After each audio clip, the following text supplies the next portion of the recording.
TNPSC தேர்வுல ஜெயிக்கணுமா? அப்ப பஞ்சாயத்து ராஜ் பத்தி தெரிஞ்சுக்கிறது ரொம்ப முக்கியம். இந்தியாவோட கிராமங்களை ஆள்றது எதுன்னு தெரியுமா? அதுக்கு பேர்தான் உள்ளாட்சி அமைப்பு. பண்டைய இந்தியால சபா சமிதின்னு இருந்துச்சு. இந்த டைம்லைன் ரொம்ப முக்கியம். குறிப்பா பல்வந்த் ராய் மேத்தா கமிட்டியும் முதல் மாநிலம் ராஜஸ்தான்னு ஞாபகம் வச்சுக்கோங்க. 73வது சட்ட திருத்தம் இதுதான் பஞ்சாயத்துகளுக்கு அரசியலமைப்பு அந்தஸ்து கொடுத்துச்சு. இந்தியா முழுக்க கிட்டத்தட்ட 2.5 லட்சம் பஞ்சாயத்துகள் இருக்கு. யோசிச்சு பாருங்க. இதை யார் நடத்துறாங்க?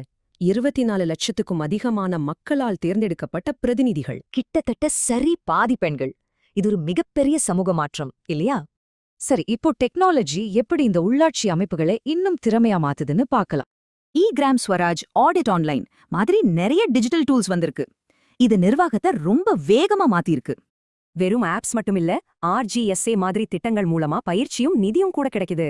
இந்த டிஜிட்டல் உலகத்துல பஞ்சாயத்துகளோட அடுத்த கட்ட வளர்ச்சி என்னவா இருக்கும்? யோசிச்சு பாருங்க. வெற்றி நிச்சயம்.